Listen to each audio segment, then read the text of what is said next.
बाळांनो नमस्ते. आज आपण प्रकरण 4 मोठ्यात मोठी व लहानात लहान संख्या तयार करणे हे पाहणार आहोत. तर मोठ्यात मोठी संख्या तयार करताना काय नियम आहे पहा. आता मोठ्यात मोठी संख्या तयार करताना संख्यांचा जे अंक दिलेले आहेत तर त्यांचा उतरता क्रम लावणं खूप गरजेचं आहे. म्हणजे उतरता क्रम लावला तरच मोठ्यात मोठी संख्या आपल्याला तयार करता येईल. तर ज्या वेळेला लहानात लहान संख्या तयार करायची असेल तर त्यावेळेला काय असेल, मग त्याच्या विरुद्ध चढता क्रम मांडायला लागेल अंकांचा.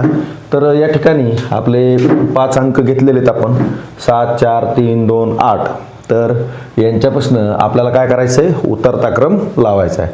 उतरता क्रम चढता क्रम म्हणजे जसं आपण पायऱ्या चढतो आहे का नाही, किंवा उतरतो, तर त्या पद्धतीनं आपण लक्षात ठेवायचं की लहान संख्येकडून मोठ्या संख्येकडं म्हणजे खालच्या पायरीकडनं वरच्या पायरीकडं जाताना त्याला म्हणायचं चढता क्रम, आणि उतरता क्रम म्हणजे मोठ्या पायरीकडनं लहान पायरीकडे येताना तर त्याला म्हणायचं उतरता क्रम.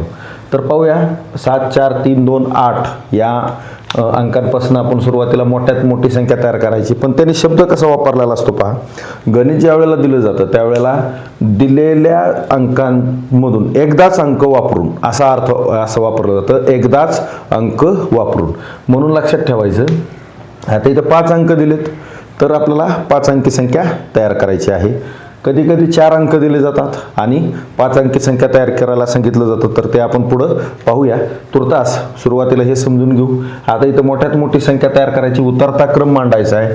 दिलेल्या संख्यापैकी 7, 4, 3, 2, 8 याच्यापैकी मोठा अंक कोणता बाळांनो, तर 8 हा मोठा अंक आहे.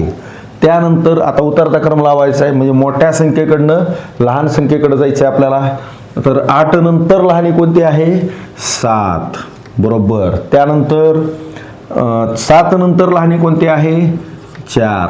त्यानंतर 4 नंतर लहानी 3 आणि तिच्यापेक्षा लहानी शेवट 2.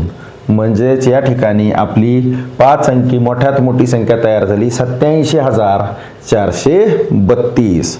समजलं बाळांनो. आता याच संख्येपासून आपल्याला लहानात लहान संख्या तयार करायची, तर चढता क्रम लावायला लागेल. चढता क्रम तुम्हाला सांगितलं की लहान पायरीकडनं किंवा लहान संख्येकडनं अंकाकडनं मोठ्या अंकाकडं जायचं. मग या ठिकाणी किंवा याला जरी उलट मांडलं तरी ती मांडणी येऊ शकते. पण आपण घेऊ आता लहान संख्या कोणती आहे, तर 2. तिच्यापेक्षा मोठी संख्या 3. तिच्यापेक्षा मोठी संख्या 4. तिच्यापेक्षा मोठी 7 आणि सर्वात मोठी दिलेल्या अंकांपैकी 8. ठीक आहे. संख्या म्हणण्यापेक्षा आपण अंक म्हणू. ठीक आहे. आता इथं ही संख्या मिळेल 23,478. तर हा काय झाला, लहानात लहान संख्या दिलेल्या अंकांपासून तयार होणारी. आता पुढं पाहूया आपण दुसरं गणित. दिलेल्या अंकात 0 हा अंक असल्यास पहा बाळांनो. आता इथं हे 4 अंक दिलेले आहेत. तर याच्यापासून 4 अंकी मोठ्यात मोठी संख्या तयार करायची आणि लहानात लहान संख्या पण आपल्याला तयार करायची. पण इथं 0 हा अंक दिलेला आहे. तर 4 अंकी संख्या, आता हे 4 अंक आहेत म्हणून आपण इथं 4 अंकी संख्या तयार करतोय. तर मोठ्यात मोठी संख्या तयार करताना 7 सुरुवातीला येणार, त्यानंतर 5 येणार, त्यानंतर 2 येणार आणि सगळ्यात शेवटी 0 येणार. लहानात लहान संख्या तयार करताना आता आपण नियमानुसार म्हटलेलं आहे की लहान अंक सुरुवातीला घ्या. पण जर आपण 0 जर हा अंक सुरुवातीला घेतला, नंतर 2 घेतले, नंतर 5 घेतले आणि नंतर 7 घेतले, तर ही 4 अंकी संख्या नाही, ही काय होईल, ही 3 अंकी संख्या होईल. कारण या 0ला काही किंमत नाही. 0च्या नंतर संख्या आल्या तर त्या याच संख्यांनाच किंमत आहे, फक्त ह्या 0ला किंमत नाही. आणि ही संख्या 4 अंकी न होता 3 अंकी होत आहे. त्याच्यामुळं हे असं लिहिता येणार नाही. तर काय करायला लागेल आपल्याला, तर 0पेक्षा जो मोठा अंक आहे तर तो इथं घ्यायला लागेल. मग कोणता 0पेक्षा मोठा, 2, मग 0 वापरू आणि त्यानंतर मग आपल्या क्रमानंच ती संख्या वापरता येईल. लक्षात आलं बाळांनो. आता या ठिकाणी बघा 0 अगोदर आहे एखाद्या अंकाच्या, म्हणून 0ला किंमत नाही. पण जर एखाद्या अंकानंतर जर 0 लागत असेल तर मग मात्र त्या 0मुळं त्या अंकाला कितीतरी किंमत येते. उदाहरणार्थ समजा 1 असेल, तुमच्याकडे 1 रुपया आहे. ठीक आहे. याच्यावर जर आपण 0 जोडलं तुमच्याकडे 10 रुपये झाली. याच्यावर जर तुम्ही 0 जोडलं तर 100 रुपये झाले. याच्यावर जर 0 जोडलं तर 1000 रुपये झाले. याच्यावर जर 0 जोडलं तर 10,000 रुपये झाले. म्हणजे अंकाच्या नंतर जर 0 लागत असेल तर त्याला किती किंमत आहे पहा. म्हणून मित्रही आपण असे शून्यासारखे जोडावे की जो आपल्या सोबत आला तर त्याच्यामुळं आपली किंमत वाढेल. ठीक आहे, तो झाला एक व्यावहारिक भाग झाला, पण तुमच्या लक्षात आला असेल शून्याचा वापर. आता यासोबतच दिलेल्या 4 अंकापासून 5 अंकी संख्या तयार करायला जर सांगितली तर ते कसं तयार करायचं ते आपण पाहूया. दिलेले जे अंक आहेत तर याच्यामध्ये मोठी संख्या तयार करताना जास्तीत जास्त मोठ्यात मोठा काय करायचं आहे आपल्याला, अंक जास्तीत जास्त वापरायचा आहे. म्हणजे 7 दिलेला आहे, त्यानंतर 5, त्यानंतर 2 आणि 0. म्हणजे आपण काय केलं, 7ला 2 वेळा वापरलं, कारण आपल्याला 5 अंकी संख्या तयार करायची आणि इथं दिलेले अंक 4च आहेत, त्याच्यामुळे आपण 7ला काय केलं, 2 वेळा घेतलं. तसंच आता इथं लहानात लहान संख्या तयार करताना आपल्याला काय करता येईल पहा, आपण 2 वापरून पाहू, 2 वेळा, नंतर 0 घेऊ, असं एक झालं. ठीक आहे. त्यानंतर दुसरं काय घेतलं, 2 0 0 5 7. आता या दोन्हीपैकी कुठली संख्या लहान आहे ते आपल्याला ठरवायचे. बघा बरं, ही लहान संख्या आहे का ही लहान संख्या आहे, अर्थातच ही मोठी संख्या आहे हिच्यापेक्षा आणि ही लहान संख्या आहे.